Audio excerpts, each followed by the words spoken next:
If you're a facilities manager at a university, you know students rely on the cafeteria for breakfast, lunch, dinner, and the occasional late-night snack. So when a dishwasher breaks down and dirty plates pile up, the mess hall can turn messy in the blink of an eye. Enter Grainger. With over 1 million industrial-grade products and fast delivery, the product you need now is never far away. So you can turn that dishwasher back into a lean, clean washing machine. Call, click Grainger.com, or just stop by. Grainger, for the ones who get it done. If you're a maintenance supervisor for a commercial property, you've had to deal with everything from leaky faucets to flickering light bulbs. But nothing's worse than that ancient boiler that's lived in the building since the day it was built, 50 years ago. It's enough to make anyone lose their cool. That's where Grainger comes in. With industrial-grade products and dependable fast delivery, Grainger can help with any challenge, from worn-out components to everyday necessities. Call, click Grainger.com, or just stop by. Grainger, for the ones who get it done.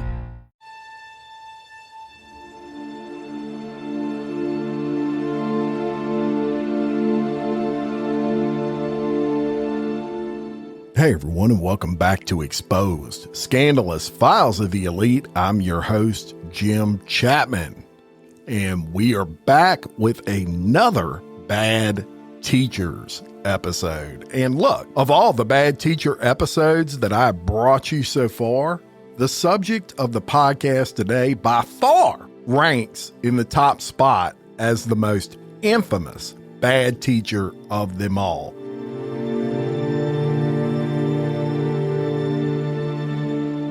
Even people who aren't necessarily crime junkies or society and culture junkies, they still know the name Mary Kay Leterneau. This by far is the one I've had requested the most. So I'm bringing you what you want, and that is her story. And we're going to start where we always start, at the beginning, before the teachers were teachers. And in Mary Kay Leterneau's case, she was born in Tustin, California. This was on July 30th of 1962. Her full name is actually Mary Catherine Leterneau, but she was known to family and friends as Mary Kay. And her parents were what most people would consider regular parents. Her dad was a community college instructor, and he was a politician. Her mother was a former chemist, and her family was what you would call strong Republicans. She grew up in a very large family as well. She was the third of 7 children, but the first daughter, and she was raised in a very strict Catholic household. Now, if you just noticed, I mentioned that her mom was a former chemist. As the family started to grow, her mother became a stay-at-home mother, which likely means she worked harder than she ever worked at her job, especially with a family of that size. And I also mentioned her father was a politician. Now, in addition to being a college professor, when Mary Kay was 2 years old, he started a political career. He ran for a seat in the state legislature as a Republican, and he actually held positions as a senator and a congressman for the state of California. And believe it or not, in 1972, Mary Kay Leterneau's dad ran for president of the United States, which, incidentally, that presidential election was won by Richard Nixon. Now, in 1973, the Letourneau family, they had some tragedy hit when Mary Kay's brother drowned in the family pool at their home. He was 3 years old. He was playing with another brother in the shallow end, and while no one was held responsible for that toddler's death, Mary Kay would later claim that incident caused a major rift between her mother and herself because as a result of the incident, her mother got very protective, as you would imagine, and she tasked Mary Kay with watching her brothers constantly. She said her mother got very cold with her after that incident. So in 1978, her father, who during this time was a state senator, he was reelected and he had intentions of running again for the 1982 state senate election in California. But his political career was permanently damaged when during that year it was revealed that he had fathered 2 children outside of his marriage during an affair with a former student at a college where he taught political science. Now, that affair caused Mary Kay's parents to separate, but they did reconcile later. Now, later on in life, friends said that the scandal really rocked Mary Kay, with one of her friends saying her ability to make decisions in her life based on things that were good for her were affected. She totally lost the ability. She lived in a fantasy world because it was the only world she could stand. Another friend commented that her parents were just very strict. She theorized that Mary Kay never felt comfortable talking to them about her feelings. So Mary Kay eventually graduates from Connolly High School, which was an all-girls Catholic school in Anaheim, California, same place where Walt Disneyland is. And she was a member of the cheerleading squad. She then attends Arizona State University in Tempe, Arizona. And it's while in college that she meets a guy who was attending Arizona State by the name of Steve Letourneau. They start dating, and Mary Kay ends up pregnant. Now, being that her parents were so strict, of course, what do you think they told her to do? They said, you got to marry this guy. And although she stated later on that she was not in love with Steve, she marries him in 1984 and drops out of school as he does. They're going to start this life together, and they need to get jobs like right out of the gate, was their thought process. It was during this pregnancy she does find out that she's carrying twins, but sadly, one of those embryos miscarries while still in the womb. Mary does give birth to the surviving twin, which became the first of the couple's 4 children. So in 1988, the couple moves to Anchorage, Alaska. Steve apparently found work as a baggage handler at Alaska Airlines, and Steve was from Alaska, so he felt comfortable, and they move the family. Then, after a year in Alaska, they end up moving to Seattle, Washington. Steve gets transferred there. He's kind of moving up the ladder at Alaska Airlines. And shortly after arriving in Seattle, Mary Kay gives birth to their second child. It's 1989 at this point, and Mary Kay, she's determined to get some sort of degree. So she graduates from school in 1989, and she earns her teaching certificate. The same year that she gets that certificate, she's hired to teach second grade at Shorewood Elementary School, which was the suburbs of Seattle. And she was highly praised by both students and parents as being just a phenomenal teacher, had an amazing record within that school district. She was so good, in fact, that they had a waiting list to get into her class. That's how awesome a teacher Mary Kay Leterneau was. So at this point in life, her and Steve appear to be just living this great life, having kids, both moving up their respective professional ladders, and it continued that way.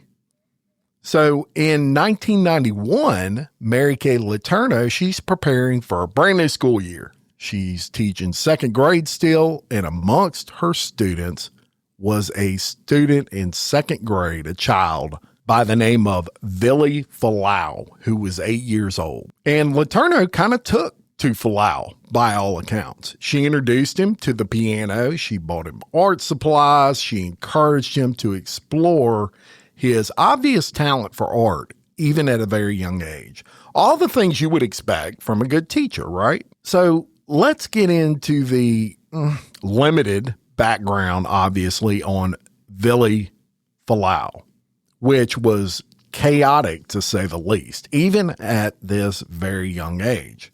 Falau was a part of an American Samoan family. Falau was a confused and a emotionally needy child. His home life was sometimes violent even. He and his 3 older siblings were being raised by their mother, Suna Falau, who worked very long hours in a bakery. He hardly knew his father, Luave, a former auto mechanic. He was occasionally a preacher and a regular prison inmate. His father had actually fathered 18 children with 5 women. He had spent time in prison for armed robbery. And later in life, Folau would actually recall watching pornographic movies with his great-grandfather. He said, "It's just how we lived." So really explosive family life that this kid was living. And Mary Kay kind of took him under her wing. And Folau, he moves to 3rd grade and 4th grade and 5th grade. And Letourneau, she continues what you would think would have just been a mentoring type deal of Folau. Keeping up with him, really working with him on his art, which continued to stand out as a major talent that he had. Later in life, Letourneau would say to the Seattle Times that there was a respect, an insight, a spirit, an understanding between us that grew over time. It was the kind of feeling you have with a brother or sister, a feeling that they're a part of your life forever. I felt one day he might marry my daughter. So in the fall of 1995, Letourneau was again Folau's teacher, this time for 6th grade. Now, by this point, Letourneau's marriage was not good. It was kind of faltering. And her father also had cancer at this time. Folau, who was 12, started to occupy more and more of her attention and energy. He routinely stayed late with her in her classroom. She bought him dinner, often invited him to spend the night at her house, and once took him on a trip to Alaska with her family. I mean, what is going on? How is this not already figured out?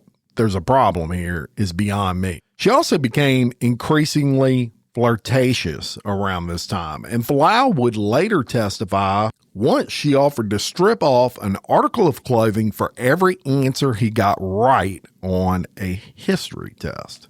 Now, by January of 1996, Letourneau, who at this time was 34, she suffered a miscarriage, and as a result, her marriage and her personal life with her husband just totally went into a tailspin. Now, to tell you how twisted Letourneau was at this point, later on, she would recall when her feelings for Folau kind of changed. And she said it occurred during the summer of 1996 when Folau was still 12 years old. Letourneau said she had discovered that Folau bet a friend $20 he would have sex with Letourneau. Letourneau admitted that she began fantasizing about him, but she said she had promised herself she would not do anything with Folau before her divorce. That blows my mind. I mean, because, that would just be wrong, right? I mean, how messed up is this chick's logic by this point? So obviously, this kid, he's getting all this attention from this pretty teacher he becomes deeply infatuated with. And one day, Folau gives Letourneau a sterling silver ring that he had found on the street, and he asked her to marry him. And get this. She takes her husband's ring off and she puts his ring on, and she wears it every day at school except when her husband would come around. So by this point, she is totally fucking up this poor kid's mind. And Folau would ask Letourneau when would he get a kiss from her, and she would respond by telling him on the last day of school. Now, later on, Letourneau told Barbara Walters she knew Folau was interested in her at this point, but she ignored his aggressive advances towards her, saying one time he just came straight out and said, "Would you like to have an affair?" I thought to myself, don't look at him in the eyes, stay very busy. She said Folau later told her that he was in love with her. She described the build-up to the affair as a million moments that just kept building something very beautiful and scary at the same time. I mean, WTF. Now, a few days before Folau's 13th birthday, the sexual abuse began. So on June 18th of 1996, police, they find Letourneau and Folau in a car parked outside a marina. She was seen jumping into the front seat while Falau pretended to sleep in the back. She and Falau, they provided false names when they were asked for their IDs. And Falau lied about his age, saying he was 18. So the officer, he's not an idiot. He's a 12-year-old kid, and he didn't look 18. He's very skeptical about this and the fact that they were saying they were just chilling in the car. And he asked Falau for his driver's license, which Falau failed to produce because, he's 12. He doesn't have a driver's license. So the officer gets Falau out of the car, and he asked him if they were having sex, and Falau claimed that no touching had taken place, they weren't having sex, and then Letourneau gets questioned, and she tells the officer that she and her husband had gotten into an argument, and Falau, who she said was a family friend who had been staying the night with them, witnessed the argument, got scared, and ran away upset.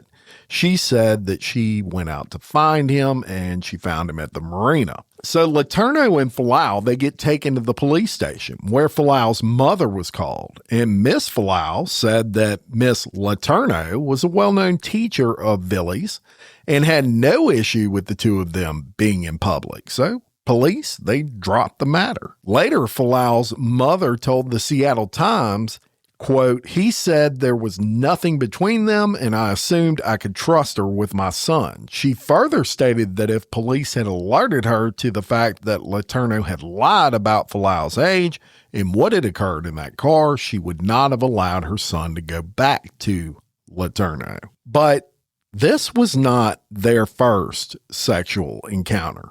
Just weeks before this incident at the marina, the two had their first sexual encounter shortly before Falau's 13th birthday in Letourneau's home after her husband left for work and while her 4 children were asleep. Letourneau was 34 at the time. Letourneau said later the incident occurred late in the night, that it didn't stop with just a kiss, and I thought that it would, and it just didn't. When she was asked if she felt disgusted with herself, Letourneau said no, she didn't. She said, for one, I loved him very much, and I kind of thought, why can't it ever be just a kiss? This is a sick woman. And then something really unexpected happens. In September of 1996, Letourneau discovers she's pregnant with Falau's child. Falau at this point is entering the 7th grade. So she's still married as well at this time. And of course, she's hiding all of this, including the pregnancy, from her husband. But in February of 1997, Steve Letourneau, he finds out about the relationship after he finds love letters written by his wife to Falau. And it's important to note that when he found these letters, he still didn't realize she was pregnant with the child's kids. He just knew they had a fucked up relationship going on.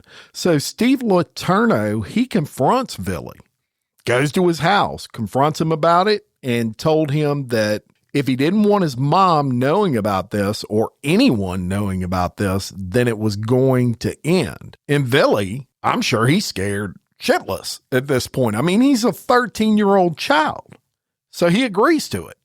But he does confide in a family member about the altercation, and that family member notifies Child Protective Services as well as school officials. And on March 4th of 1997, Mary Kay Leterneau is arrested after a relative of her husband also finds out about this because the husband confided in the relative and contacts the police. Letourneau is arrested for rape. So Letourneau makes bail, and don't forget, she's been pregnant for quite a while with Falau's baby, and the media picks up on all of this. As a matter of fact, her 4 children, ages 3 to 12, were sent to live temporarily with relatives in Washington, D.C. to protect them from the media. I mean, when this story came out, it was the largest story in the country. This is well before people realized what an issue these inappropriate teacher-student relationships were. They didn't realize how prevalent this was way back in 1997. So on May 29th of that year, Letourneau gives birth to she and Billy's first child, a daughter in Seattle. And less than 3 months later, on August 7th of 1997, Letourneau pleaded guilty in King County Superior Court to 2 counts of child rape. Although at this hearing, she also attempted to depict her relationship with Falau as, quote, romantic and consensual rather than predatory. On November 14th of 1997, the sentencing phase arrived, and more than 100 reporters and photographers arrived with it. National and international news organizations were covering Letourneau's sentencing hearing.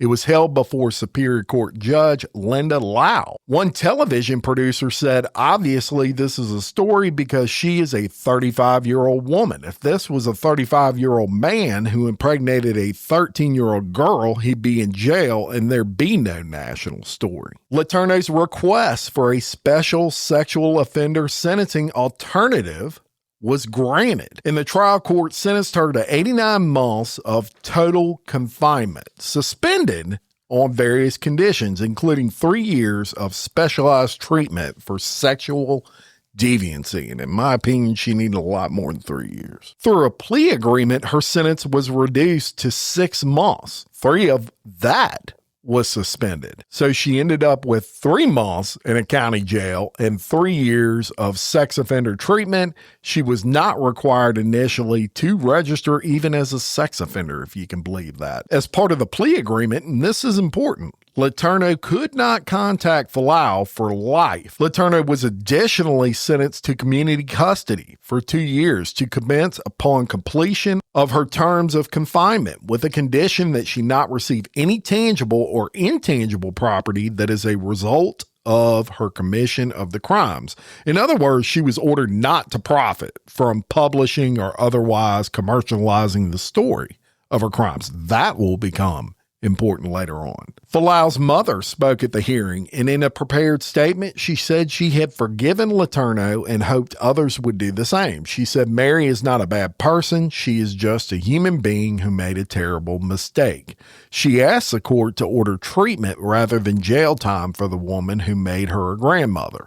She said, I feel Mary has been punished enough for her mistake. I plead on behalf of my granddaughter that Mary be sent to treatment rather than jail. She also spoke of the effect on her son, who she said would carry guilt with him as long as she is in jail. A psychiatrist by the name of Dr. Julia Moore said that Letourneau suffered from bipolar disorder, formerly known as manic depression, a condition that contributed to her reckless behavior. The psychiatrist concluded, and the judge agreed, that with medication, Letourneau would be a good candidate for sex offender treatment. So Judge Linda Lau said she was persuaded by the expert testimony and by the wishes of the victim and his family that community-based treatment was appropriate. Judge Lau told Letourneau that whether she remained free would be completely up to her.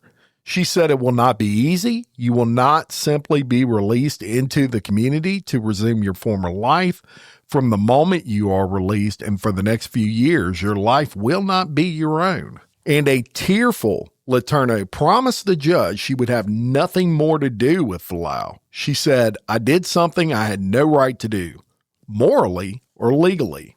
It was wrong. I give you my word it won't happen again. Please help me. Help us all. So on January 2nd of 1998, Mary Kay Leterneau is released from the Regional Justice Center in Kent, Washington.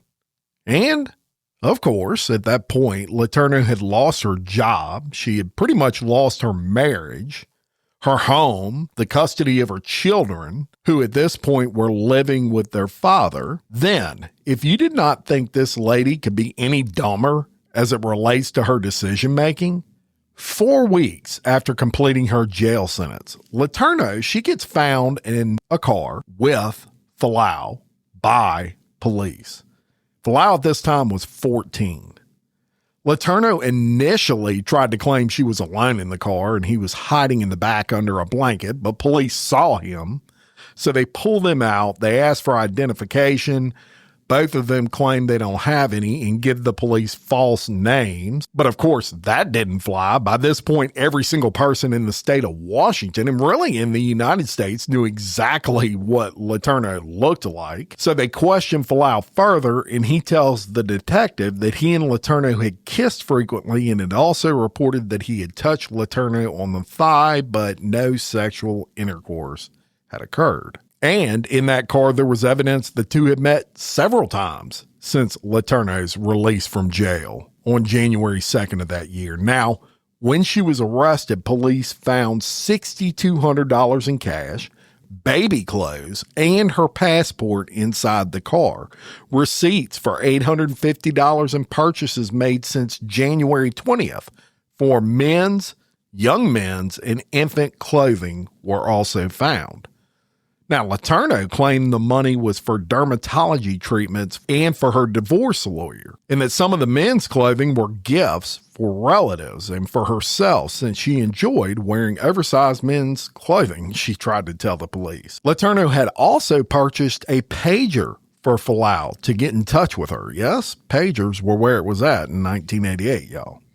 CPS, of course, was alerted, and this was a major violation of her conditions of release. And on February 6th of 1998, Letourneau was brought again before Judge Linda Lau, this for the second time in 3 months. So this judge, I'm sure she is pissed by this point. She revokes Letourneau's prior plea agreement and she reinstates the prison sentence of 7.5 years for violating this no contact order. Judge Lau stated that the contents found in Letourneau's car indicated that she planned to leave town with Falau and their 9-month-old daughter.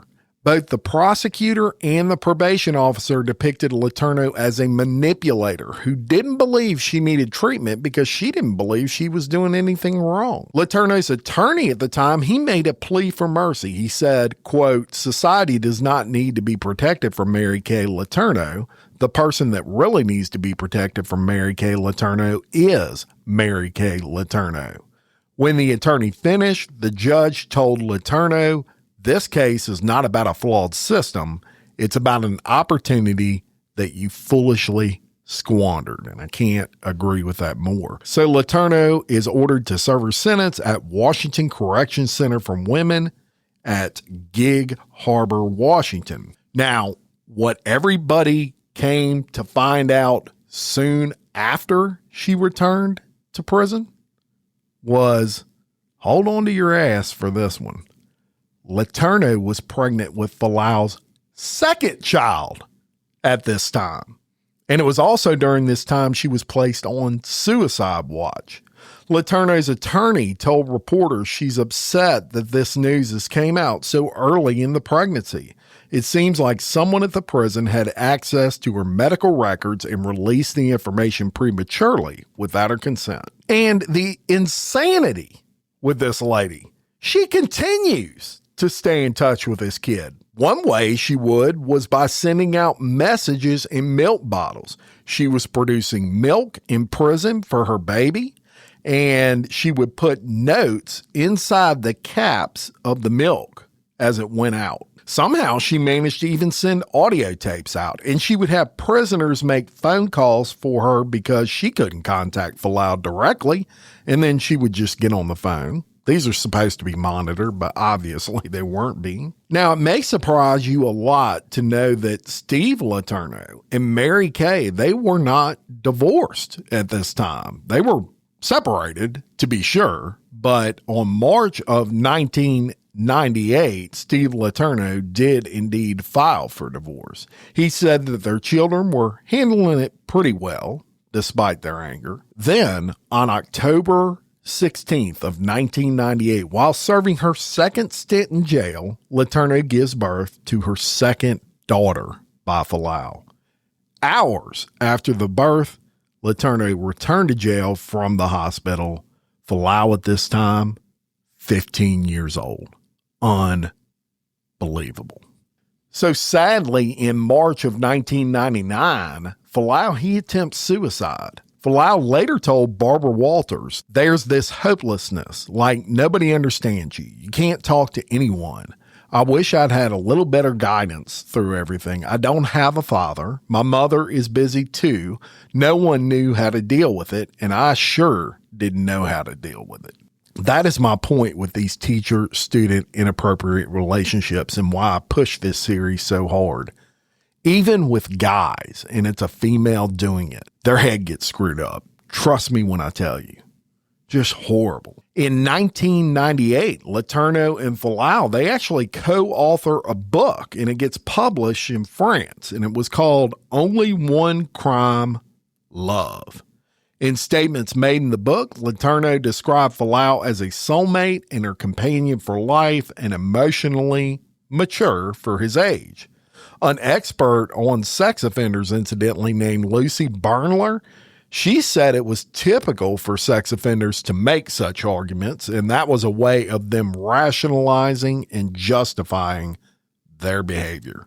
There's no way this guy was emotionally mature. In 1999, a second book appeared, published in the United States this time, but it was written with only minimal cooperation from her and none from Falau. It was called If Loving You Is Wrong. And at this point in her imprisonment, she was able to negotiate it where she was allowed visits from her children. Now, in regards to those books, they were selling like hotcakes. But Letourneau's portion of the royalties, of course, they're getting held back by the courts because of that first order that was in place saying she could not profit from her crimes. However, Letourneau does fight this, and in April of 2000, the State Court of Appeals ruled that Letourneau could not be barred from profiting by selling her story as part of her sentence. So she does get that money, and it was a substantial amount. The appellate court also ruled that Letourneau could visit with her 6 children.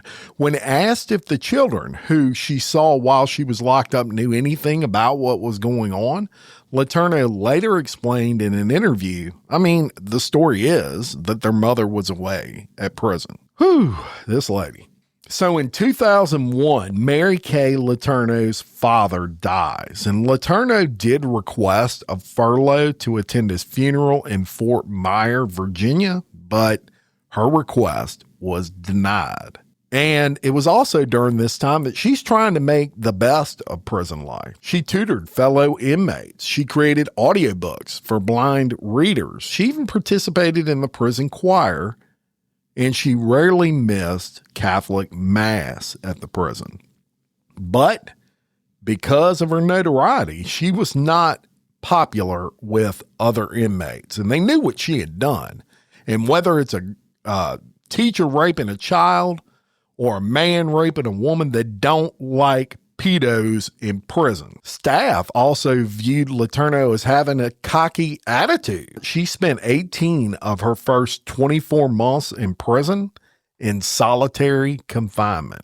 In one instance, she served 6 months in solitary when letters she tried to send Falau were intercepted. In one of those letters, she threatened to have him castrated if he had anything to do with other women, but she later said she was joking. So what about those 2 kids that she had with Villy? Well, Falau's mother was granted custody of his 2 children, and Falau said that having children was a huge change in his life. He didn't feel like he had support from his family and friends. He said he had no idea what it was like to be a parent because he was 14, 15 years old at the time. So life moves on, and 3 years later, on August 4th of 2004, Letourneau is released from prison. She has to register the next day as a lifetime level 2 sex offender with the sheriff's office. And following her release, Falau, who is now 21, somehow persuaded the court to reverse the no contact order against her. Hours after her release, Falau's attorney filed a motion to vacate the sentencing order that barred any further contact between the two. Within hours of the no contact order being lifted, Letourneau and Falau had reunited. The attorney argued he is now an adult, and as an adult is requesting the court allow him to associate with other adults of his choosing, specifically Mary Kay Leterneau. I would be interested to know the listeners' thoughts on this. What are y'all's thoughts? Because this is kind of a fine line. He is 21 at this point. Do you think it was the right thing to do to go ahead and lift that order, considering that? Love to hear your thoughts. The media, of course, was all over this, and every tabloid, as well as the mainstream media, was covering the reuniting of these two, almost celebrating it. They went on Larry King, Barbara Walters, you name it. In fact, Larry King Live featured Letourneau, and he asked her about her other kids. And she stated, "I know that my other children and I are going to work very closely through this and use as many resources as we have to make sure we grow through this in a healthy way. I'm very sensitive to each of my older children's developmental level and their understanding right now, and I'm there for them. They're in Alaska, but I stay very, very close in touch with them. It's just not appropriate to talk about with my 10 or 12-year-olds right now. So it's not appropriate for her to talk to her 12-year-old child about it, but it's appropriate for her to fuck a 12-year-old child. Sorry. That's the way I feel about it. I think her mind is twisted. So many words for that. So Letourneau, who at this time is 43, and Falau, who is 21 at this point, they get married, y'all, in Washington in a ceremony at a winery. Wedding registries were set up at Williams-Sonoma, Macy's, and Tiffany's, and their daughters were flower girls. Exclusive access to the wedding was given to the television show Entertainment Tonight, and photographs were released through other media outlets. Letourneau said she planned to have another child and return to the teaching profession, indicating that by law she was permitted to teach at private schools and community colleges. Thank God she never followed through with that. In 2006, in an interview with NBC News, Letourneau conceded she knew it would be wrong to let the relationship go any further, but she said as soon as the school year ended, she and Billy did cross that line. She said that it didn't cross my mind at the time that having sex with Falau would be a crime. If that don't tell you how psycho this lady is, I don't know what would. In a later interview, she stated, if anyone had told me that there's a specific law that says this is a crime, I didn't know. I've said this over and over again. Had I known, if anyone knows my personality, just the idea would count as a crime. Again, how psycho is this lady? By 2009, Falau was DJing in a Seattle club, and Letourneau hosted a, quote, hot for teacher night at the club. You got to be kidding me. Letourneau was the MC as well at that club. It's on with married life, right? Happily ever after. All that. Well, not exactly, or maybe so. Listen to this really strange thing that occurred with these two. On May 9th of 2017, after almost 12 years of marriage, Falau files for separation from Letourneau, who at this point is 55, he's 33. Falau said the couple had no children who are still dependents, and neither he nor Mary Kay owned any property. And he said he's unaware of any debts. Falau asked the court to divide any property they had fairly as the court decides. And he said spousal support is not needed. He did not want an order of protection even. So Falau tells a reporter, it's not necessarily what you think. Everything's fine between us. All the rumors you hear between us, it's fine. Rather, he was trying to start a business and he wanted to disentangle himself from potentially messing up the background check. Falau explained, when you want to get licensed, they do background checks on both parties. If I decide to be a part of it, I'd have to be licensed and I have to be vetted, and so does a spouse. She has a past and she has a history, which actually makes sense. And later he did withdraw that filing. So as of April of 2018, Falau was working at a home improvement store and as a professional DJ, and his stage name was DJ Headline, while Letourneau was working as a legal assistant. And they were still married and still seemingly happy. And note, I use the word seemingly because in August of 2019, Falau and Letourneau do finalize legal separation orders. Falau then moves to California, and an unnamed source told People magazine that Falau sees things more clearly now and realizes that this wasn't a healthy relationship from the start. Then, on July 6th of 2020, Mary Kay Leterneau dies in her home in Des Moines, Washington from colon cancer. She was 58 years old.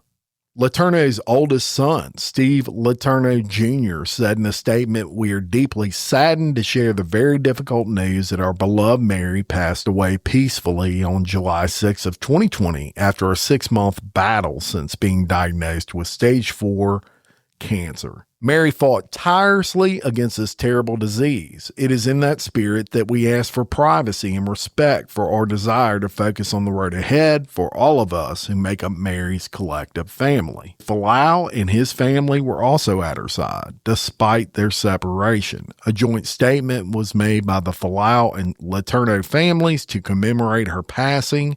In her will, Letourneau left much of her estate to Falau. So, a very sad ending to what was obviously a very, very sick woman mentally. I don't even know what to say beyond that. But I do have something else for you today, so don't go anywhere. I'm about to play you a full interview.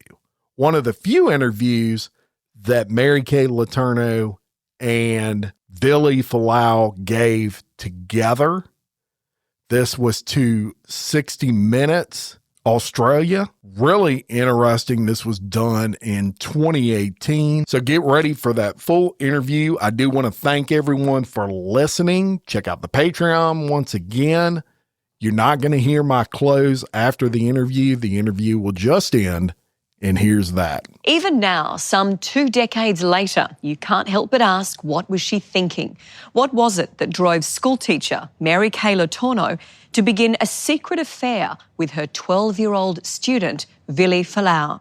Mary said it was true love, but no one else saw it that way.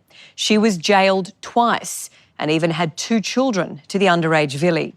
But somehow the relationship endured. Remarkably, they're still together today. Here's Matt Doran. What about these as parents? You got some good parents here. I'm trying to work out where the looks come from, whether you've got mum's looks or dad's looks, or it's a mixture of both. I think it's a good mixture of both. Yeah. For a brief time, this was the most talked about family on earth. Mary Kay Leterneau made world news when she seduced her 12-year-old student, Billy Falau. A 35-year-old teacher who had sex with a 13-year-old 6th grader sentenced to 18 Mary days. Kay Leterneau, the last person you would suspect of being a molester of children. Billy is now her husband. Then there's their children. Audrey, born while their mother was on trial, and Georgia, born in prison. Do you kind of understand, what all the furor, all the interest was about at the time? I think so. Yeah. I think I understand about it. It was wrong, and I am sorry. As we'll see tonight, this is a family still grappling with the truth of what happened more than 2 decades ago, and who was to blame. No matter, what you might call this relationship, it certainly hasn't been fleeting. How long have you both been married for now? I think this year was 13. Yeah, 13, and then 2005, 6, 7. Okay, yeah. About 13 years. 13 plus, yeah. That's quite incredible. Has that time gone quickly, slowly? Time kind of just really flies by, actually. Yeah. And you're busy every day, so. Well, you're busy. You're busy, very, very busy being parents. Yeah. I think those years were so, when you're moving through the school years, those went really fast, it seems. I'm like, oh my goodness, weren't they just 6 and 8? Just, I'm like, whoa. And that's what I tell parents. Like, it's going to go fast. And it's like, every day matters. And because we have friends with children that were once our children's age in grade school and middle school, high school, and now both of our daughters are graduated recently. And it just, especially high school, it seemed to go by very quickly. There were so many involvements, there were activities, and you're just like staying on it, uniforms for this, and going from this activity to this activity, and here comes the homecomings, the proms, and it just keeps going and fast. And all of a sudden, what? All of a sudden they're gone. No, Oh, really. they're gone. Well, it's funny you should mention that. You're on the cusp of a big life event as parents. Your youngest is preparing to do the unthinkable and move out, Billy. How are you coping? It's natural, I guess. I hear like a lot of girls who turn 18, they kind of just leave the nest. And then if you're a guy, you kind of stay in a little longer. Oh, I think the opposite. And that's just what I heard. Oh, I think the opposite. But, our daughter was college bound, and now she has a different idea. And so we have to be patient with that. Mm-hmm. So she was always our youngest. We're going to be patient with that. I know I was out when I was 16, so. 16? Yeah. Yeah, I mean, guys are a little bit different. A lot of the guys I know, they hang in longer because they get the free rent, you know. But guys are very basic like that. I see. You get free meal. I see where rent. I see where you're both coming from. All right. And girls, they're a little more independent. A lot of the girls that I knew growing up, they were out of their house when they were 18. Yeah. Well, give me a sense, Philly, if you could, of your upbringing, your childhood. You come from, fair to say, a very big family. Yeah. My dad was married 5 times, and there's a total of 18 of us siblings. We didn't grow up all together. I grew up with my 4 full-blooded siblings. I eventually met the rest of them when growing up. I still have more to meet, but yeah.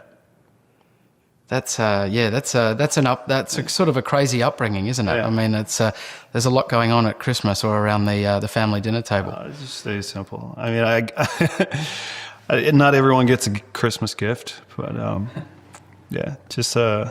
just close relatives. Yeah. Yeah. Mary, what about you? What about your background and your upbringing? Tell me a bit about your family. All right. So,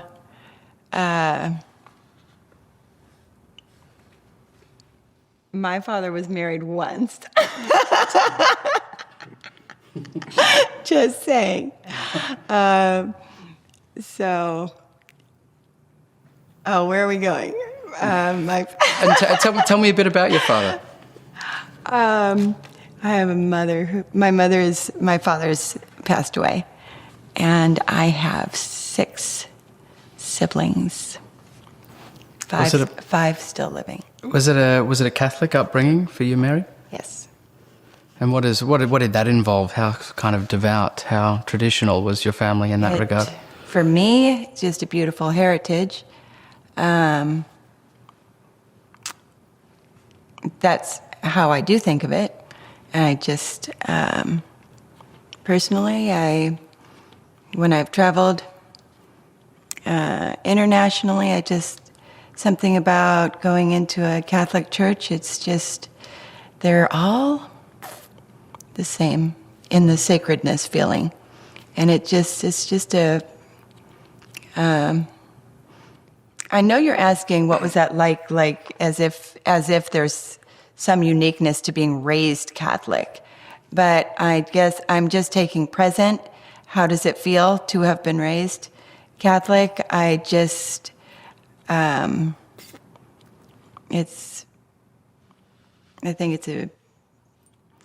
just think of it historically because it's not just that I was raised Catholic. It's both of my parents are from a Catholic family and back and back and back and back. So that's why I say a heritage.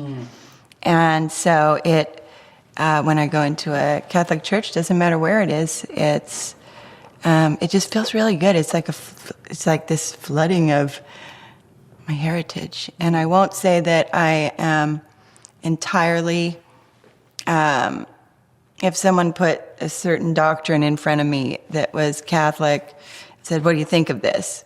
It doesn't mean a lot to me. I'm more, I shouldn't say it like that. I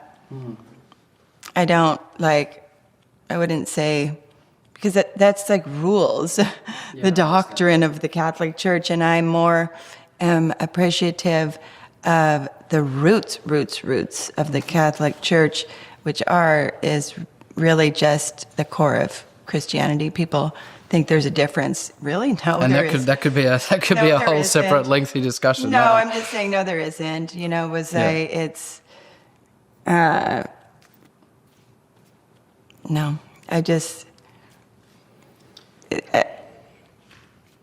I'm not sure what your question was, but I think that you think that I think you're asking about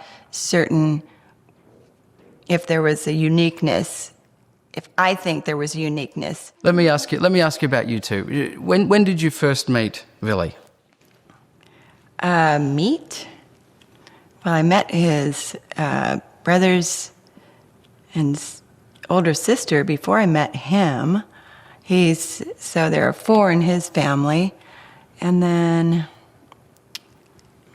the first time I was familiar with the name Billy Fula'au, I don't know, 1989, 88, not sure. Was that when you were here, his year 2 teacher? He was one of my students back then. I hardly remember. Of course, I remember his name. So, and I knew the Fula'au family because I knew the other siblings. So, before, and then here came a unique one. So, well, they're all quite unique, as any family, I think, all the siblings are unique. This will be a test of your memory, Billy. I mean, you would have been 8 or so back then. Do you have any memory of those years? I have not really good memories, but some of them are just random, just pretty much random stuff. What sort of memories? I remember hiding in the closet. There was a closet in the classroom, and then me and my friends, we used to be in there hiding in the classroom. From Mary? Why don't you say what you were doing hiding in the closet? Just hiding in the closet. No, what did you tell me you were doing? That's weird to talk about right now. Which only makes me want to know about it even more. Go on, Mary. What was he doing in the closet? Yeah. Oh, this is what you said to me is we'd hide in the closet and we'd hope you'd walk past so we could look under your skirt. I'm like, what the heck? I mean, who's tells years later? Is that what you told? It is what you told me. Mm-hmm. Does that make you feel better? No, I'm just saying. Do I need a pause for mediation here? No, I'm just saying it was what does he remember? That's what he told me he remembered. I'm like, wow. Yeah, right. Wow, I had no idea. Yeah. There's also 2 or 3 girls in there that liked me, and I used to get these weird messages from them, little notes. Really? Yeah. Yeah. It was weird. There you go. I thought I was so aware. I had no idea there were closet. The closet spanned the whole side of this, so it's not just for the visual. And there were these big, giant, from bottom to top, the doors. All right. What attracted you to teaching initially, Mary? I just found myself. I was originally in the School of Music in college and always had the music background. And I found myself music and dance. I found myself in teaching positions, whether it be coaching or choreography, and I just once I got to college, and as much as I enjoyed it, and I believed that I knew I was good in the arts in that area, and I so enjoyed it, and I thought I might join what's called Kids of the Kingdom, which was part of Disneyland. They traveled, and they did dance and singing, music. So I thought, oh yeah, that may be where I'll start, right? And so far as what would someone do with a background in music and that kind of interest. But when I got to college, I found that I was good. Is this music or teaching are you talking about? I'm talking about music. Can I ask you and about this is teaching? this is what happened. I found I was an A at teaching. Because even the professors at college, they was like, oh, will you take this group over here? They recognized, and even prior to that, prior to getting to college, I was coaching this and choreography. And I realized that, you know what, I'm a B in music and dance. I'm a B, good. That's good, nothing wrong with a B. But I was an A at teaching, and everybody recognized it, and I've soon recognized for myself that I was really an A. What made you an A at teaching? I think just being tuned in to a lot of good listening and being aware, and how about just really making clear what the objective is, and setting the goals, adjusting them along the way, as the learning or the gaps are showing, knowing how to adjust things and bringing in the resources, and it just was natural, very natural. Can you remember back, Villy, to being a student? Was Mary a good teacher? I remember all the kids really tuned into what she was saying. Yeah, I don't really know what to look for and what a good teacher, what a good bad teacher is. For me, a good teacher would keep my attention, and a bad teacher would be someone who talks, where it's like kind of monotone, where it's kind of like, just kind of fall asleep while the teacher's talking, which just happened a lot of times in middle schools. Well, it's fair to say Mary had your attention, I believe. What? This is a tough question. What first attracted you to Mary? Can you remember? She was pretty, and yeah, I think that was it. And then, I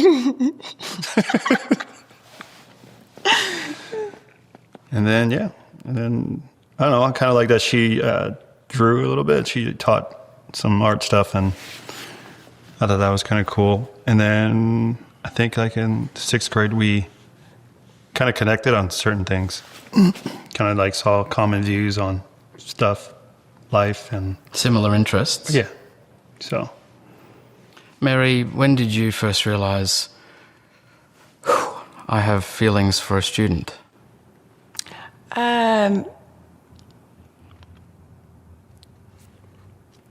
Probably.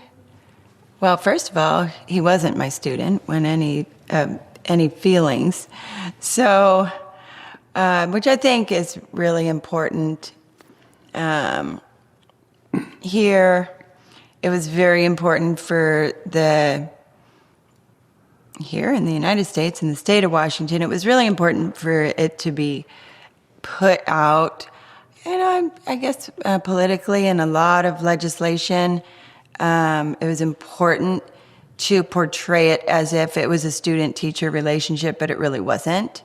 So even though once upon a time, even you ask, well, when did you first? Well, I feel kind of awkward answering that, because it's sort of wanting to connect it to this was a student-teacher relationship, and which is really big in law, and doesn't matter, coach, teacher, She's supervisory. basically saying it was like sometime. It was after. Yeah. So I am saying that. I was taking college classes for my continuing education, for my certification in teaching. You have to have it every 5 years. You got to update. So, or else they pull your certification. So, and the same in a lot of industry professions. You have to do continuing education. I had classes. He was also in a class at the same college. So for summer. So yes, it was summer school, but it was a class in the summer. Let me ask you, Villy, in a different way. At what point did this morph, I guess, from teacher and former student to boyfriend and girlfriend? Just a friendship, really. And then during summertime, things just got a little closer, and there was some I don't even know how to say it, dramatic stuff going on, drama. Really? What? There was plenty of dramatic stuff going on. I don't know, there was a lot of things that kind of just led to us kind of connecting on a deeper level. And then it got even more wild, crazy once the police found out and her husband found out. And I think we spoke to each other as if in that summer we felt like it was boyfriend, girlfriend.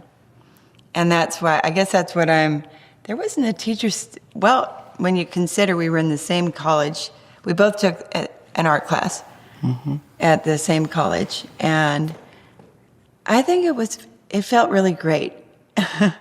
I'm just saying it felt great because we were so close as friends.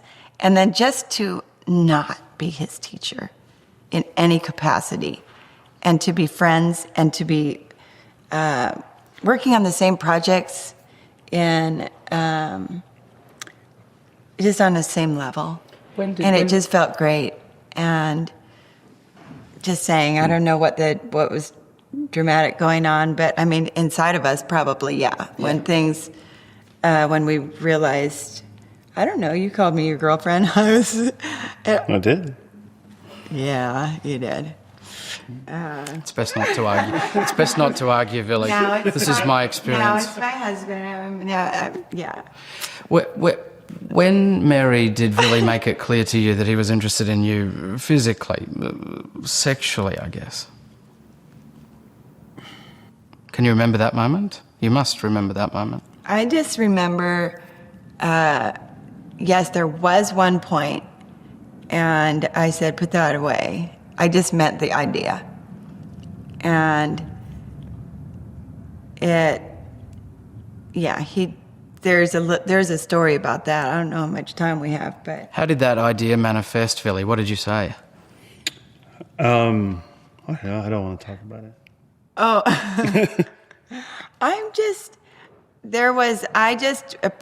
I appreciated, that's the wrong word, but there was a moment where he said that he did say he was in love with me. And it scared me. And that was before anything physical between you both? He said he was in love? Oh, yeah. Yeah. Like, I don't know. Yeah, like weeks, a month. Did it feel like love to you back then, Villy? Yeah. I mean, for anyone, yeah. It's what you would, I don't know, for me, yeah. I mean, for anybody, first time, figure out what love is for the first time, that's all you know. So for what I know that it was back then, yeah, I would say that was real love. I'm trying to take a couple of steps back to when you first made that brave decision to say something to Mary. Was it initially on a dare or, in front of your mates? Yeah, it was actually, it started off that way with trying to get closer to her, but that was the reason. Of which I knew nothing about. Yeah, so Yeah, so that's how her and I started talking, was because there was that bet. And then, later down the road in the relationship, kind of just, the bet just wasn't even, it hadn't even crossed my mind anymore. So. Well, so one thing, and I think this is an answer to your question. It was, and I still think about this moment, and still, because I remember, I'm just saying, every time I think about this moment, you remember when you came to me right, you said, wait, and this was when it was a very, very end of the school year. And I don't even think school was really, I think it was basically done. Things were closing up. But I was on my way out the door, and he said, wait a minute. And he said, how old do you think you're going to be when you die? And I said, I was really excited because I'm going to talk about my grandmother, right? And I know I just said my mom's going to live till 100, but my grandmother, which is not even her mother, my father's mother, she really did live to 103. And so I was really excited because he had never asked about my grandmother or any, thing maybe beyond my parents. And I said, well, I'm going to at least be 100 because my grandmother right now is 100. And I'm most like her. I started talking about how she still teaches piano, and she was 100, right? And I was really excited inside that he was interested in, I don't know. I was excited to talk about my grandmother, and he cut me off, and he said, well, if you're going to be 100, then I'm going to be 80 because I'm not living another day in this world without you. And I just was like, It's a pretty romantic thing for a teenage boy to say. I said, you just said that to me? But at the time, we were just close. And I was, a little tiny bit of me was like, you just cut me off. I was talking about my grandmother. And, if someone asked you to talk about your grandmother, well, I guess you didn't really ask me. I thought it was an opening to talk about my grandmother, which I was proud to talk about. If you extrapolate the age forward like that, it makes it sound better, right? But, back then, 34 and 13, did you have a sense that what you were doing wasn't right? Hearing him say... Putting the grandmother aside at just 80, the age. 80 and 100. Well... What about back then, though, 34 and 13? I was just thinking about 80 and 100, if you want to know the truth. No, a part of you was thinking about... part of you must have been thinking... by all accounts, everyone in Des Moines says you're one of the best teachers going around, a fierce intellect. You must have known such a smart woman that something wasn't right about what was going on at that age. Well, just know that there wasn't any thought or any idea that something was going to happen. So no, there wasn't a thought about, we were just, even when he said 80 and 100, I was just thinking, you're so right. I don't want to live another day without you either. No, it wasn't a thought of, and we're going to have children and there wasn't a thought like that. It was that type of a closeness that you're so right. I don't want to live another day without you either. What's fascinating about your relationship is that it has endured. That separates it from anything else that might go in what people would call teacher-student space. But I think what I'm trying to get at is a sense of back at the time, at its inception, before this had evolved into something like love. Wasn't this just a physical relationship between a woman and a man, or I should say at that point, a little boy? Well, you shouldn't say a little boy. He was 13. I know, but you shouldn't say a little boy. Well, a teenage boy. Well, some people are incarcerated in this state at age 13, and they're treated as an adult, and they're not called little boys, and they get a life sentence. So when you put it in that perspective, So it's like, which angle do you want to come at? I want to come at it from the angle. No, I'll tell you. Do you want to know? Are you hearing what I'm saying? I'm hearing what you're saying, but I want to come at it from this angle. As a 34-year-old woman, did you have any philosophical problems, moral problems, with entertaining the idea of a relationship with a 13-year-old boy? Well, I wasn't entertaining the idea, and that's my point. But you clearly were. Eventually, we both. And did you have any pause at the time, thinking, Mary, stay away from him, this isn't right? What I thought is, he doesn't understand that I have 4 children and I have responsibilities. That's the only thing.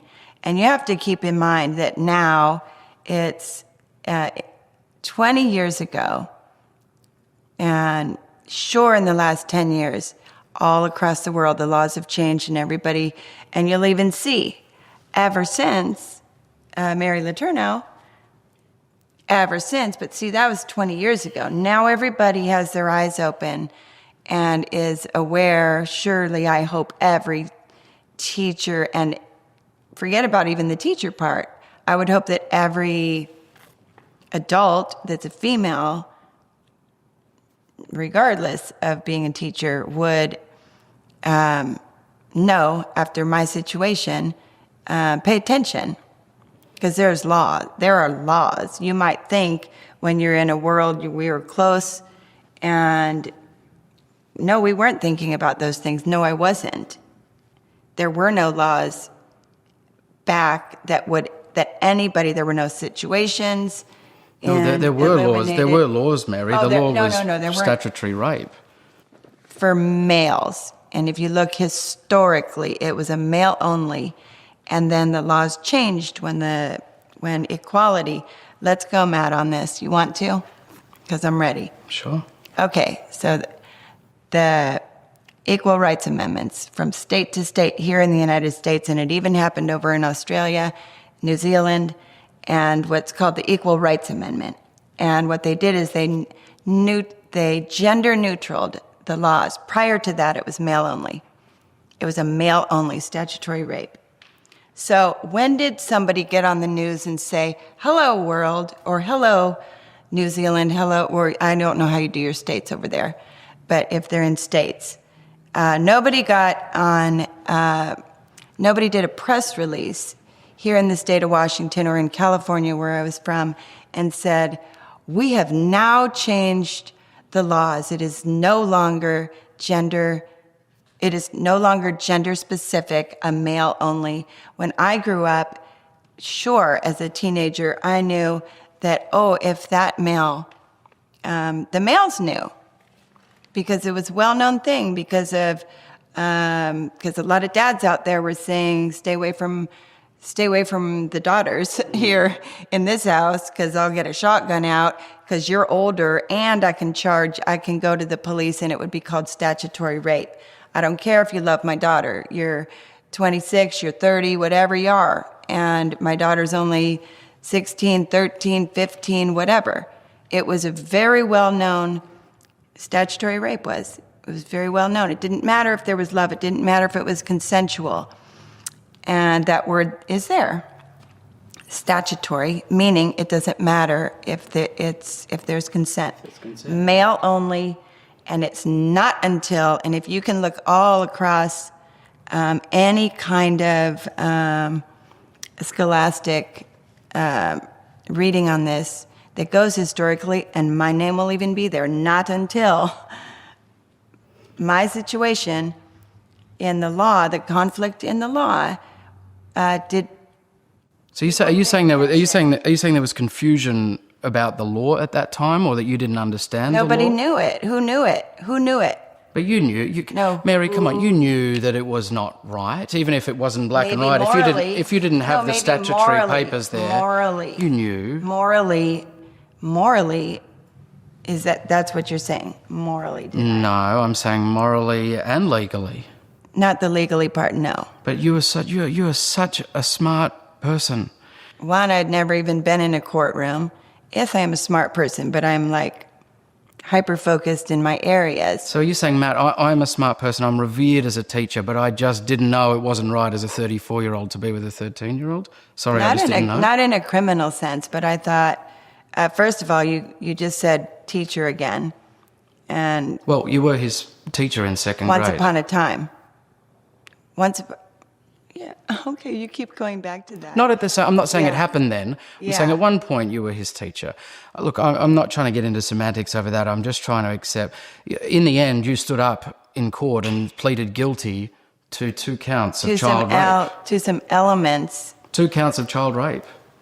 Well, the only thing that title is a deterrent, and I'm glad it's there as a deterrent. Now I understand the laws in general. Yeah, but I don't want to talk about the logistics of the law, Mary. I mean, you stood up and said, yes, I did it. I did something wrong. No, I fit the elements that equal guilty to the elements, and we don't have to. If you really want to go into like the. Let's see, where do we want to go on? I just want to see. I'm trying to get a sense of whether you think you did anything wrong.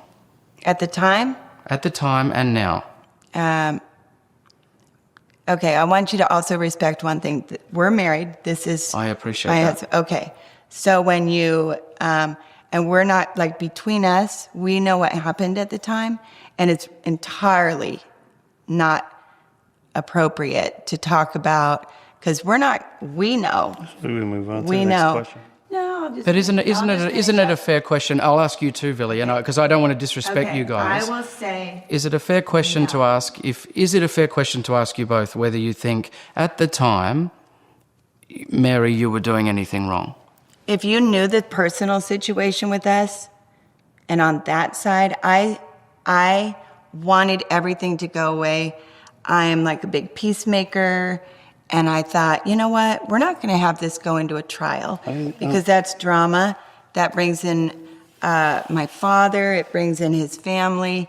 And no matter what personally happened between us, that as far as those moments that changed everything, in those moments, we know. And the fact that I decided that I, as the adult, was going to make this go away, and we would all get on with our lives, and that I would get back, and not even get back, resume. Like, I've got some responsibilities to some children, and a marriage to resolve, and for the best of everybody, I said, I'm going to do this. I'm going to stand up, and this is going to just, the least amount of drama, the least amount of harm. Mary, I can't accept that. This goes to the heart of the whole story for me. When you say the best for everybody, what I'm trying to ask is whether it was the best for Billy at the time. I mean, he was a 13-year-old boy. He had a big decision to make. Was it the best for everybody, Billy? To continue it? You're saying you made a big adult choice, Mary. And I'm not trying to turn this into an adversarial interview. I'm trying to say, when you say you made a big adult choice and made the decision that was best for everyone, was it best for Billy? Oh, you mean, should I pursue this? Okay, so I have... If you would appreciate it, I just want to let Billy speak. Can you answer that question, Billy? Let's clarify the question, though. You... Should I have said not guilty and brought him to trial? No. Should you have pursued the relationship at all? Should you have walked away? You're presuming that I both of you. It's a question to both of you. You were the adult, Mary. Okay. But that doesn't mean the personality makes it okay. So. Here's a succinct way of saying it, and I appreciate this is a difficult discussion. Well, I think it's kind of disrespectful that we're married and you're going there. No, because it's the inception. I just want to get that. I just want to deal with what happened at the time. I appreciate that you're married and this is an enduring relationship. I understand that. I'm not saying it was wrong. I'm asking you to answer the critics, okay, at the time. Billy, you're 13 years old. You're transported back. You can make the decision all over again to pursue this relationship. Do you do it? Would I do it after knowing my kids now? I think there would be a lot of things that I probably would have changed.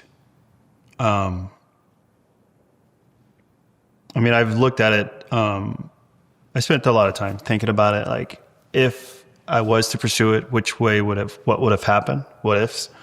And I really don't know. I can't. There was a lot of complicity of emotions going on with the both of us, her and her personal life and my personal life.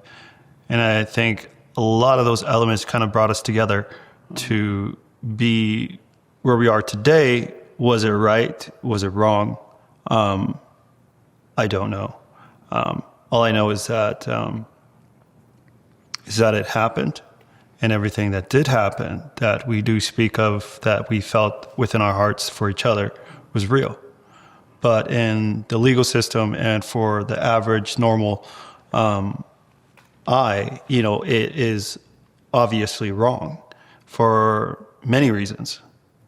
And I respect the law and the reasons for those laws.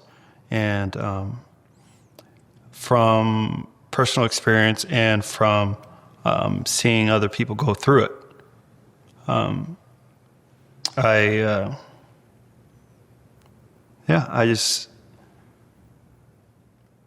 it is what it is.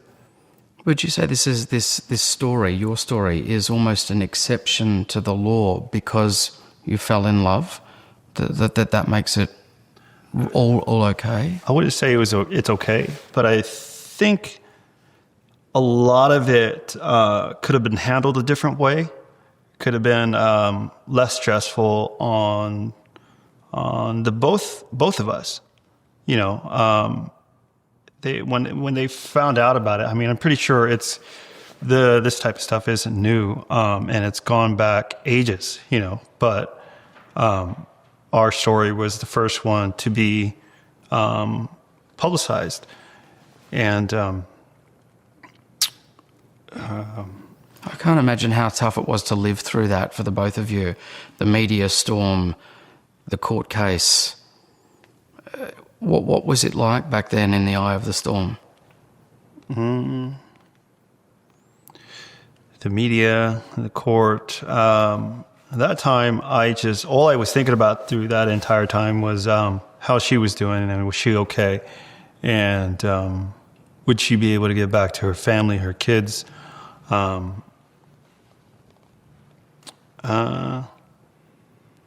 never really thought about myself. I was more worried about what she was going to be doing, or how she was doing. And I kind of felt like maybe they should have gave us a chance to talk things out, or at least work things out. They kind of just cut the contact, between us. And I just think that wasn't right. I think they should have at least maybe a supervised visits or something to at least talk things out, or figure out what's going to go. Considering that she had given birth to my child, and it was a real struggle. I mean, there was a lot of things I didn't understand at that age.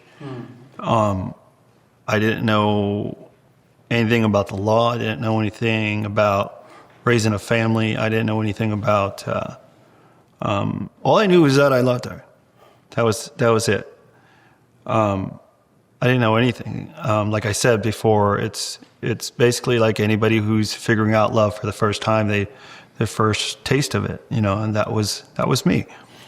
And and then I just think I think a lot of cases just kind of get put into categories, and they see the highlight of it, but they don't really look at the individuals a little more deeply. I think what happened with us was that, this is huge. She's a beautiful sixth grade teacher. Her background, where she comes from, where I come from.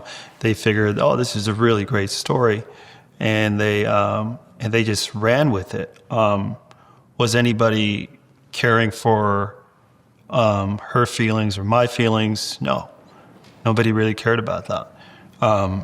And I think, and I'm not trying to play the victim here about any of it. I just think that it should have.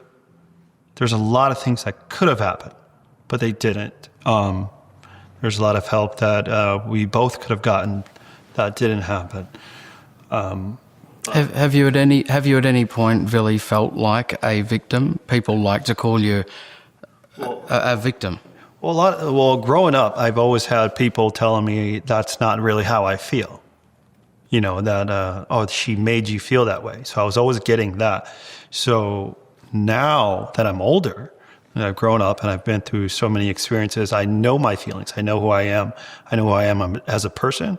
I know, and I love every little thing about me. And I wouldn't change who I am and all my experiences that I've come through in life that brought me here. I mean, it's been a ride for sure. And and I think there is always going to be critics, out there. A lot of people that just wouldn't understand. I mean, I for one can't, being 35 and looking back, like switching the roles. I mean, I for one couldn't do that.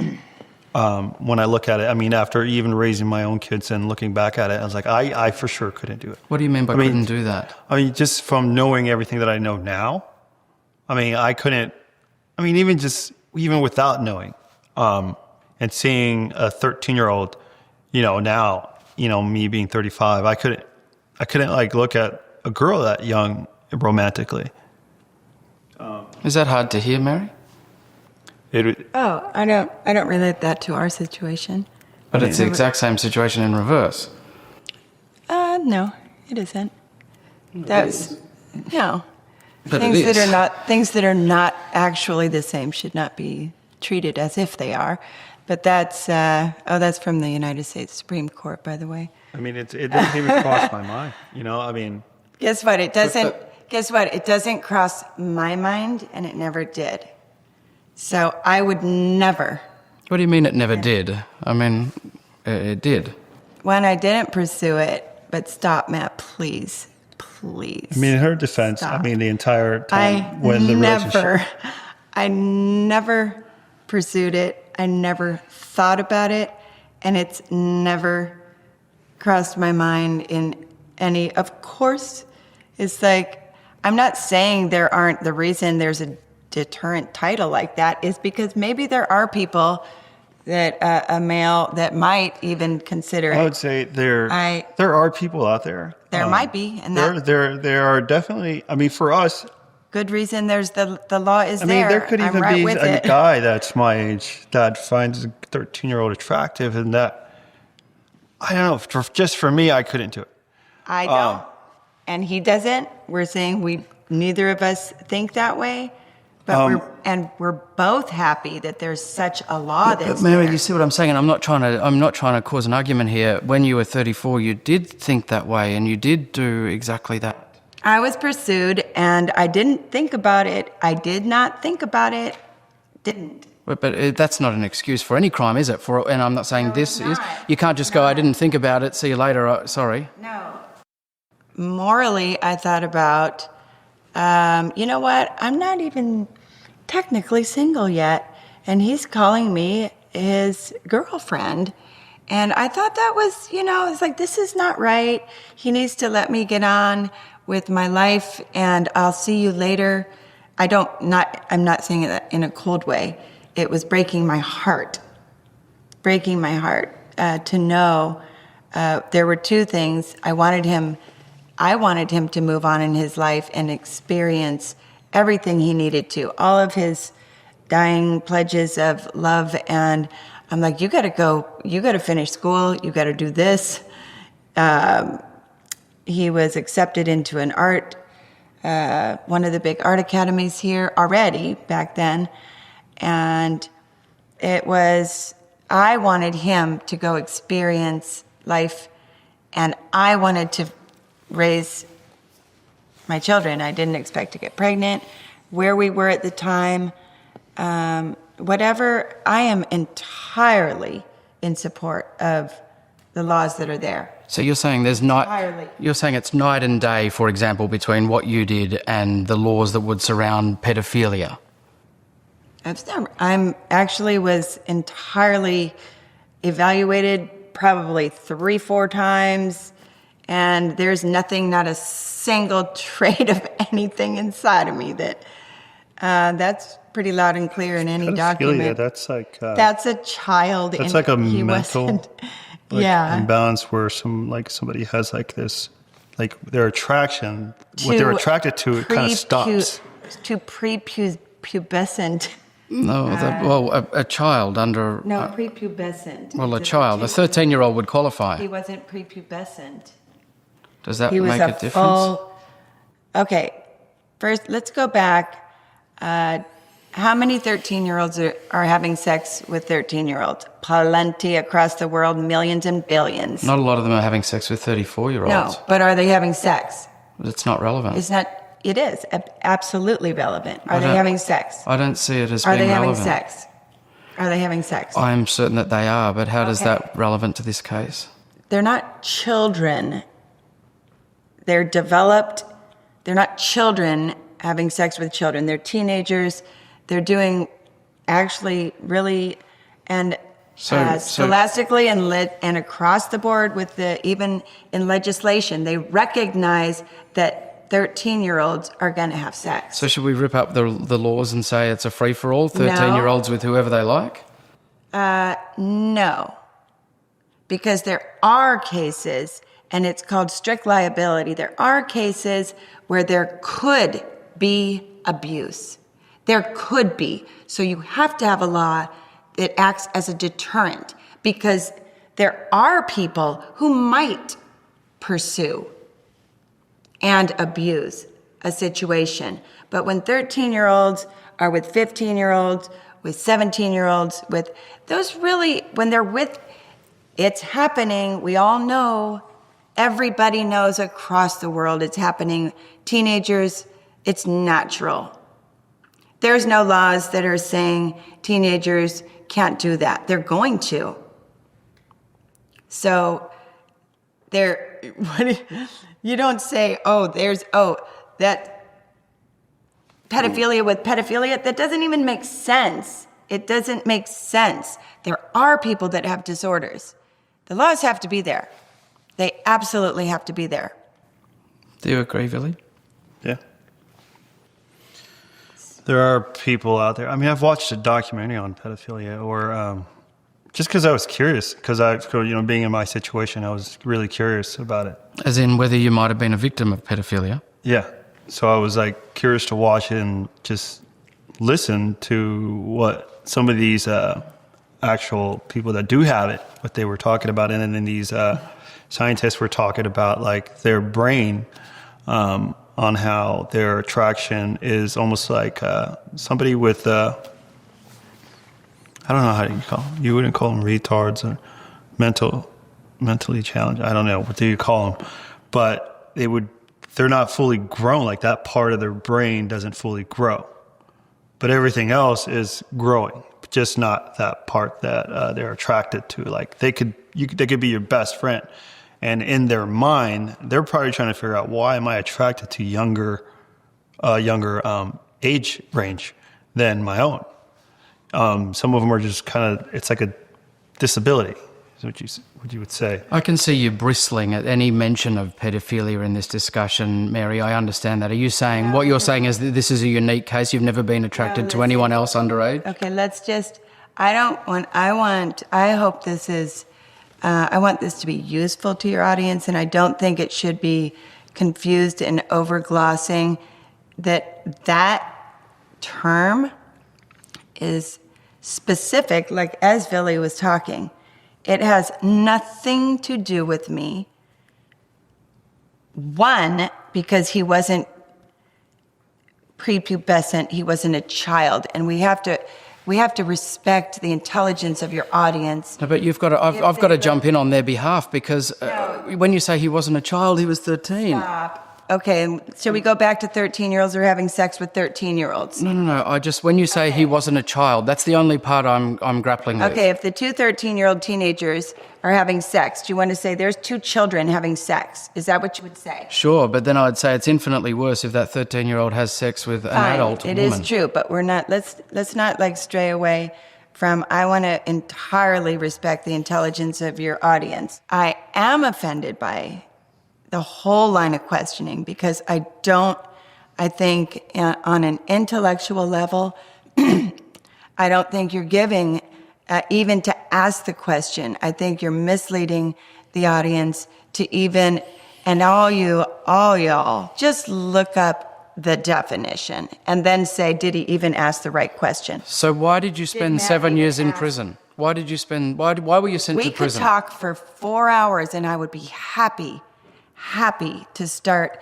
And any attorney out there, any legal authority will be right with me on this. It's called a strict liability law.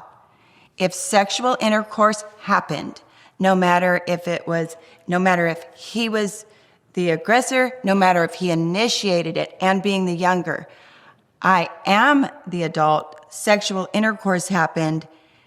In our state, there are 3 elements. Sexual intercourse happened, the age difference, and third element, we were not married. What does that say right there? And we were not married. That means if we had been, in theory, if we had been married, no crime. I'm just saying. But there's a reason that 13-year-olds don't marry 34-year-olds. It's just not right. Oh, well, it happened in Virginia. Well, legally. So should it be a free-for-all across the states? No, but it is, it's not entirely, I'm just saying it's a strict liability, but you keep going back to that part, and I went, now, strict liability law means if it happened. It means if, same thing as when an oil company for whatever reason, spills oil into a river. Strict liability. It doesn't matter if it was negligence. It doesn't matter how it happened. It happened. What I'm confused about... So it just happened. What I'm confused about, Mary, is whether or not you, in your mind, you think you did anything wrong, because you're throwing laws at me and consent and age and marriage. You're giving your audience, you're throwing in these bandwagon terms, and I think it's confusing them. Okay, can I put all those terms to one side? Did you do anything wrong? I've always said, it was, should I have run from him? I did at one point say, you have to go. I did. I cried harder than, and I didn't know I was pregnant. But I did say, you have to go. Do you understand? You have to go. It was very hard. I think legally it was wrong. Well, we know legally it was wrong. Okay. We now know that. Emotionally, we now know that. Emotionally, the connection that we felt for each other. Your answer would be yes or no. I'm going to be the same as you. I would not take back anything. I'm going to say the same as you. And if I could do something different. One, I don't live a day like that. I do my best every single day. And I can look back and say, Mary, did you do your best every single day? And I'll say yes. Every day. When you send your children off now in the mornings, you say, I love you, do the right thing. Go and do the right thing. Did you do the right thing? You know what? I'm not going to continue with you trying to have me answer that question. I told you I did my best every single day, and I lived my life that way, and I did. And in that situation, it doesn't even matter. I did my best. And even that I feel, even at the moment, do I wish I had a different attorney? That's the only thing I can tell you at this point. Should I have had a different attorney? And I say, yes. But at the time, did I make the best choice? He was my neighbor.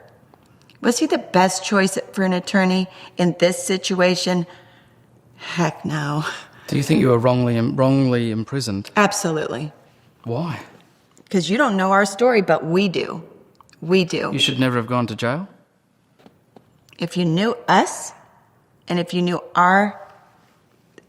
the intimacies, which guess what, are nobody's business now.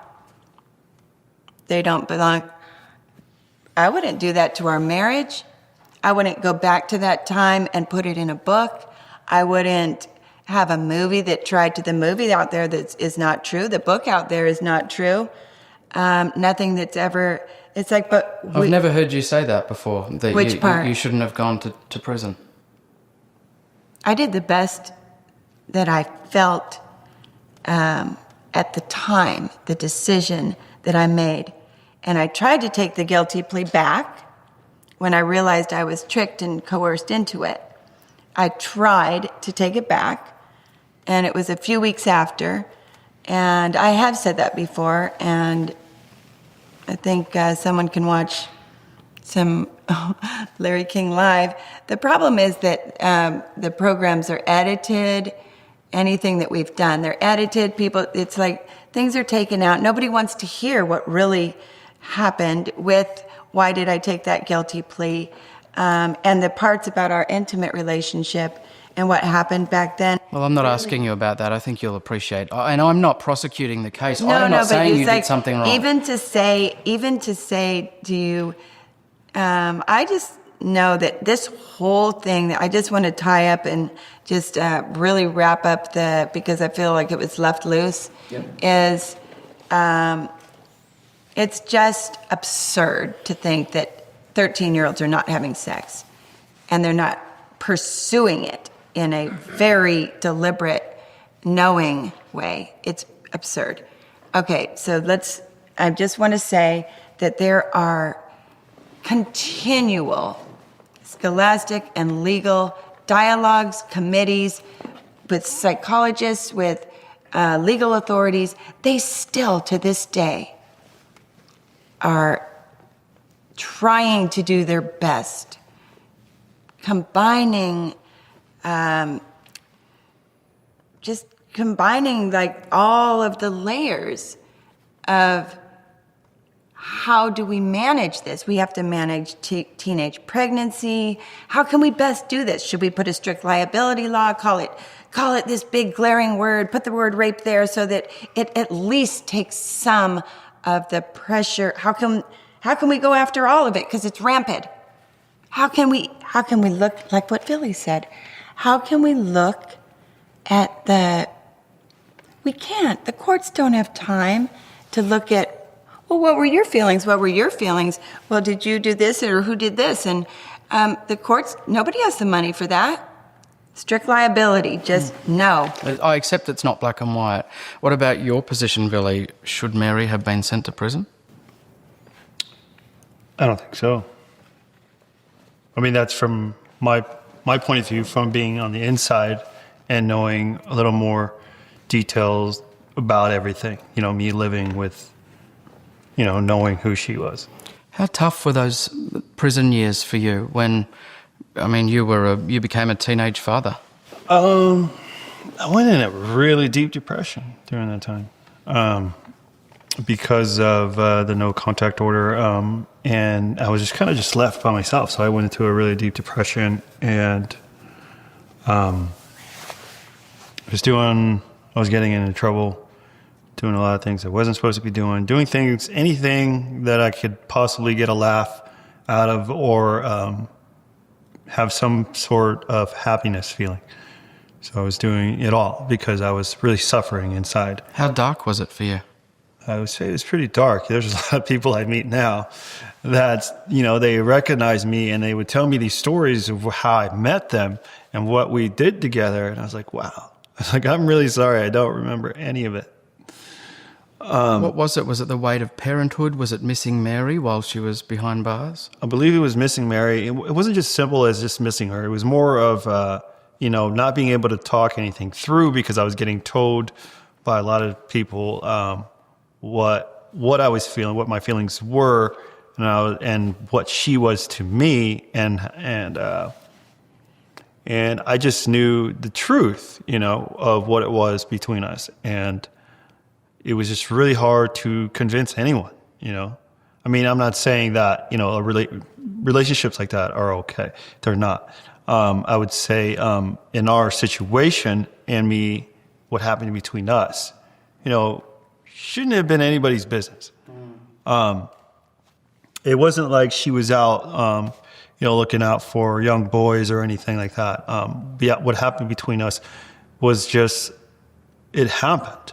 I mean, I can't really say any negative, or I don't have any negative things to say about it. It just is what it is. It just happened.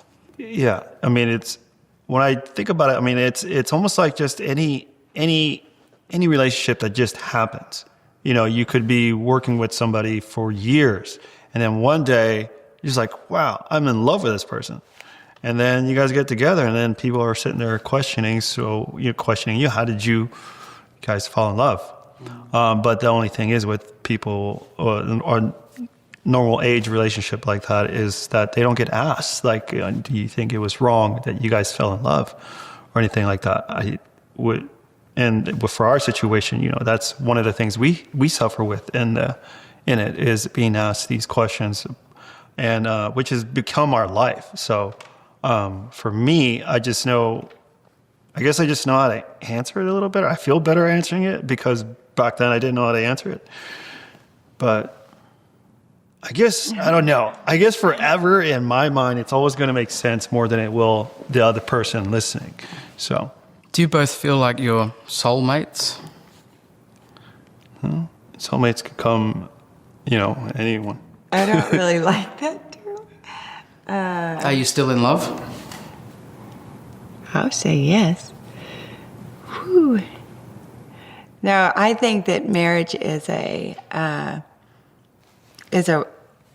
there's a labor. I would say anyone that's married will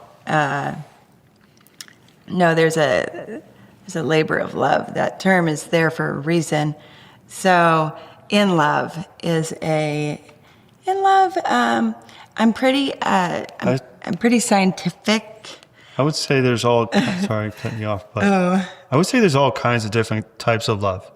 I mean, there's people who, I've seen marriages where they make it work. They might have fallen out of love somewhere in the relationship, but they somehow just make it work for either it's for the kids or if it has to do with any personal issues that they're having, they make it work, and sometimes they fall back in love. Sometimes it doesn't work, and then there's just all, I don't know. I don't want to get into it because there's... Well, I think that in love is actually, if you look scientifically into it, and they came out with some tests. There'll be true romantics absolutely horrified about you bringing science into this. I'm sorry. The science is that it equates to the same thing that in the brain, in love, and it only lasts for a little while. I think they say maybe 6 months or maybe a little bit longer, but it's no different how it activates the brain. And it's for a purpose. It acts like cocaine does on the brain. Now, these are new tests. Look it up, everyone. I don't know. I can't name the scientist. Love, the new cocaine. I don't think it's really new, but it actually activates the same part of the brain as is cocaine. So it's like being on a drug. And so it does eventually go away. It's supposed to, though. And it's supposed to bring people together. And so you have that nice high, and you don't notice anything about the person except, no, everything is perfect, right? I know every relationship in the whole wide world has challenges. Everybody loves the in love. I'm not asking. Right? I'm not asking you whether you've had a flawless, perfect relationship, because I know that doesn't exist. I mean, I can't get near it. Haven't you been in love before? I have, and I've failed at every attempt. No, does it last for about 6 months? It lasts for a little bit longer than that. Okay, a little bit longer. The in love. But I just heard about these tests, and I was like, that's so true. But can I ask you, that in love? Is it this is what I'm interested in, is whether you, Mary, you think you're almost in love with, and I don't mean this to sound disrespectful, the idea of being in love, in the sense that if you took love out of the equation, out of this equation, what are you left with? Is it bare criminality, or is it something else? I love him more today than I did when I was in love and high on whatever drug that someone wants to. I love him more today. I hope everybody in marriage gets there. I hope they get past that place where you say, oh my gosh, I was in love with you once, but now I see all these things, and I don't know, I just, when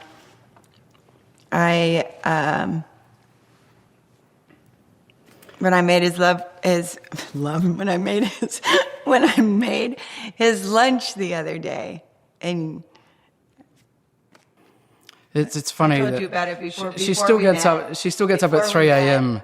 She gets up at 3 a.m. and makes your lunch. I find that incredible. I mean, You're still awake. Well, the other night I was still awake, and I said, I don't want to get up at 6 when he does, so I'm going to make it first. Sometimes it's in the morning, but sometimes it will be, it just depends on my schedule the next day. But can you give me a bit of a picture of husband and wife? I mean, what's he like as a husband? oh, now You're probably terrible. it doesn't. She's not going to say you're terrible on okay. camera. You know how he Just listen closely to this bit. listen. Do you know how when he said he loves every part of himself? Yeah. I do too, even the rotten parts. What about as parents? I mean, you both seem to me, from a distance, to be absolutely sensational parents. Is Mary a good mother? She's a really good mother. Yeah. I think I'm really grateful for a lot of the stuff that she's imprinted in the girls. Like what? Just the way, how they treat others, and with their respect for others and other people's things. And, yeah, pretty much that. There's Their little. morals of that stuff. There's a lot of people, Villy, who wouldn't survive. The relationship wouldn't survive more than 7 years with one partner being in prison. Was it difficult to stay the course? No. I actually dated while she was in there. I wanted to live my life. I mean, there was no contact. There was a lot that I was going through. Is that hard to hear, Mary? Oh, that he dated? We We had an agreement. I didn't even. What was the Oh, agreement? We did? You were like, go. Oh, yeah, I knew. He needed So we had this agreement that she was going to be away for a long time, and I was going to be, not to wait, to just do whatever, whatever's meant to be is going to be. It was kind of your youth. Yeah. Oh, that was So- always the intention that he would. But when I was there and you asked me, part of me wasn't believing, and I didn't mind if I felt so fulfilled, and I thought everybody in the world, if once in your life you have what we had back then, the union, no, I was entirely, I thought, I have it for a lifetime. And it didn't matter if we got back together that you did. What does the future look like for the both of you? Where does the story of Mary and Villy end? That Mary does her best every single day. And that's how the story ends. And for Villy? I'll go with that.